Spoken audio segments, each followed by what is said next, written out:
Hey, welcome back. Today I'm going to talk to you about the pros and cons of owning a compact tractor, specifically the Kubota B2601 compact tractor. Now, there are lots of brands, lots of sizes, lots of models, so this is not a comparison of Kubota versus another brand or this particular size versus another Kubota. This is really a comparison between the B2601 and the B2601. It's really just a list of things that, after having it now for several months, things I like about it, things I think they could have done better. So stick around. Now, I've had this tractor for about 9 months and I put 65 hours on it. I've really worked it quite a bit. I did a lot of research before choosing this particular model. Now, I have about 4 acres that I maintain here, and that includes mowing, moving dirt, cutting and chipping trees, rototilling, and occasionally moving some snow. But I also have this grapple attachment, which is by far my favorite attachment. The grapple and the third function valve, I'm really glad that I added that as an option to this tractor, and depending on what your use is, if you have any trees or limbs around, I would highly recommend it. The engine of the B2601 is rated at 24.3 horsepower, and the PTO is rated at 19.5 horsepower. So along with its power and its size, it really just felt right for me. Now, of course, any tractor you have, you're going to tend to push it to its limits and always want just a little more power. But this one's just great. And a lot of buyers like the fact that it's under 25 horsepower, and by being so, it doesn't require the additional emissions equipment that larger tractors do. Now, let me just be clear, this tractor has never been at a loss of power for me. I did stall it one time, and that was my fault because I wasn't running the proper RPM with my wood chipper. Since that time, I run it at full 540 RPM at the PTO and have never had an issue. By the way, if you like this kind of content, it really helps out a lot if you subscribe to the channel. And if you have a compact tractor, I'd love to hear your pros and cons in the comments. So let's talk about other pros and cons that I've experienced with this tractor so far. Now, again, I don't have any complaints about this tractor. It does everything I need it to do. I really love it. But there are some things that I think could have been done just a little bit better. So the first pro for me was affordability. And I realize that that is relative to your situation, but I felt like this tractor was really priced at a point where I could make it happen. And on top of that, Kubota was offering 0% financing for up to 5 years, along with some incentives that allowed me to add in some attachments, which were also built into the financing. So it was a very attractive package, and very pleased with that. Now, along with affordability and value is resale value. So if you ask any random person to name a tractor brand, most would probably say John Deere. But Kubota and John Deere are equally popular in the compact tractor line. So resale value is going to stay high for these two brands. Now, don't get me wrong, any compact tractor is going to retain value. They're all very popular and you kind of can't go wrong. But for me, the reputation of Kubota and the known resale value was a pro. Of course, another thing to consider is dealer accessibility and dealer reputation. Now, I happen to have 2 Kubota dealers within 10 minutes in either direction of my home. So parts and service should be very available, and both dealers do have a pretty good reputation. Now, I did mention that the size was important to me, and the B2601, the B series, is a good size for me. Kubota does make a smaller BX series, they make a larger L series, of course the M series are even bigger yet, and now they have an LX series, which is somewhere between the B and the L. If anything, it's confusing that Kubota offers so many sizes and so many models. Even within this B series range, this is the B2601. They also make a B2301, which is the same tractor with about 3 horsepower less. I don't really know the point of that. You can save about $1,000. And now there's a B2401, which is kind of the same tractor, but only a gear drive versus hydrostatic. With that, you can save about $3,000. Speaking of gear drive versus hydrostatic, the B2601 and the B2301 come with a hydrostatic transmission, and that is a big plus for me. It's handy when using the loader, it's handy when mowing, it's really handy all the time to have the variable forward control, variable reverse control, easy forward reverse, and also what I really like is the range selector on the hydrostatic. You have low, medium, of course neutral, and high. And I use all three of these ranges very often. Of course, medium is used most with mowing and just tooling around. But when I'm using the loader, I use low range. And when I get out on the road, I use high range. So I can't imagine only having two ranges of the hydrostatic. The entire build quality of this tractor is really good. I mean, it's heavy duty like a tractor should be. And I'm really happy with that. The other option that I went for is the front end loader. And I already mentioned the grapple. I do have the 60-inch bucket to go with this as well.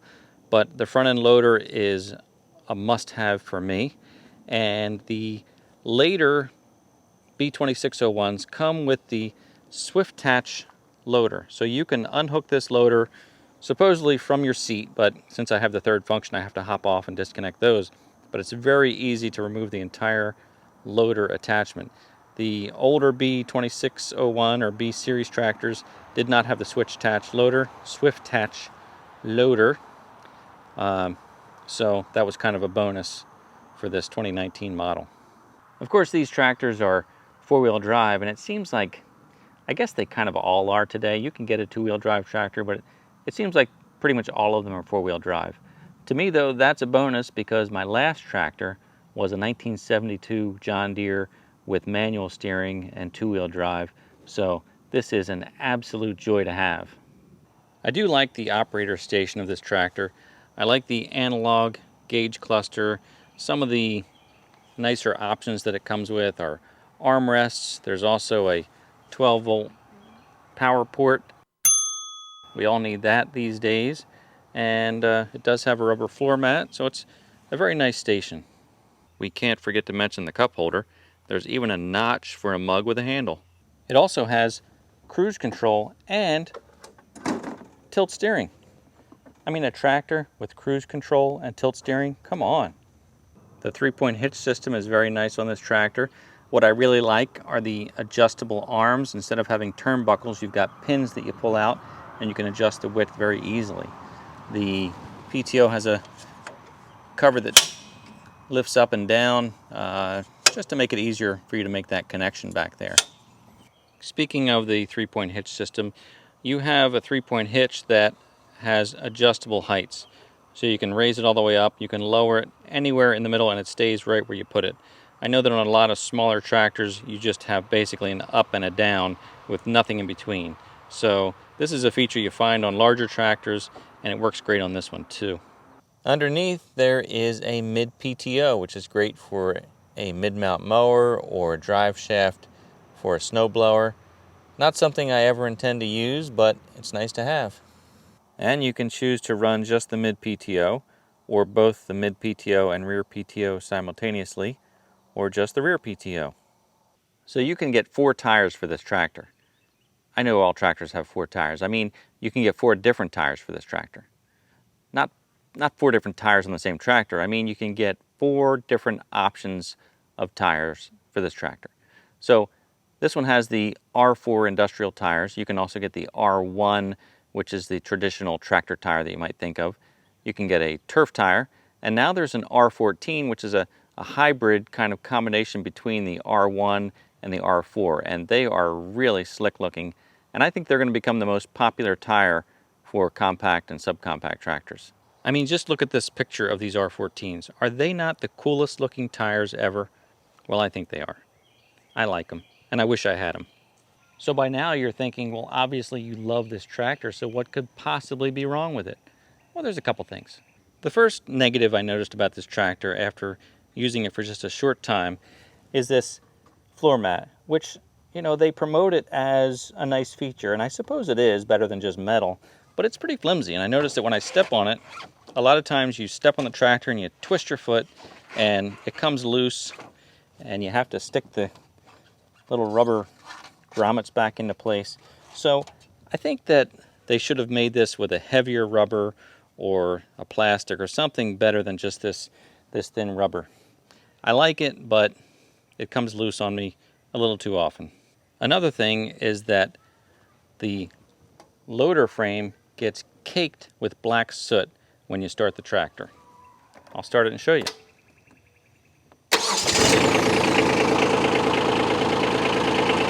Now you might say, hey, it's a tractor. It really doesn't matter. And that's kind of true, but you get a lot of black soot under here. In fact, I cleaned all this recently. It was almost completely black.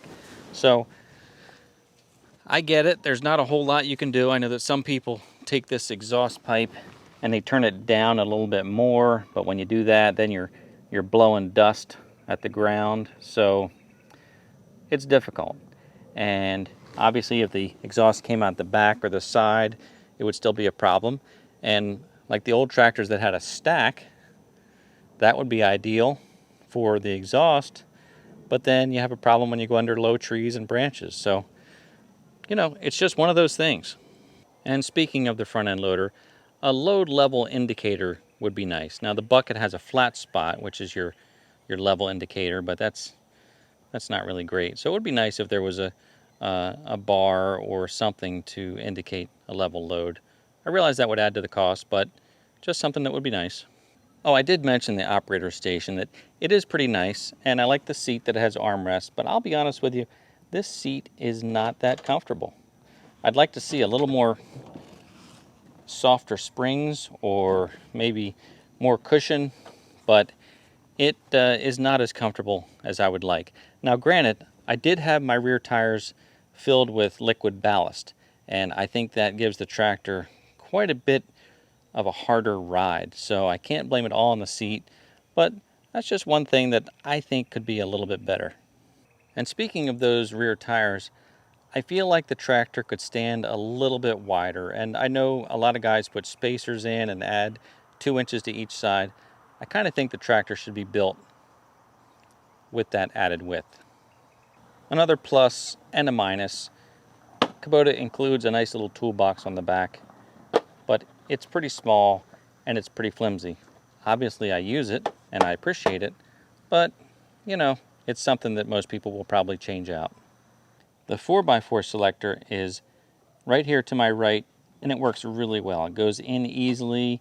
I like it a lot. What I would like to see though is some sort of 4x4 indicator on the dash. Just a small light, it would be really helpful.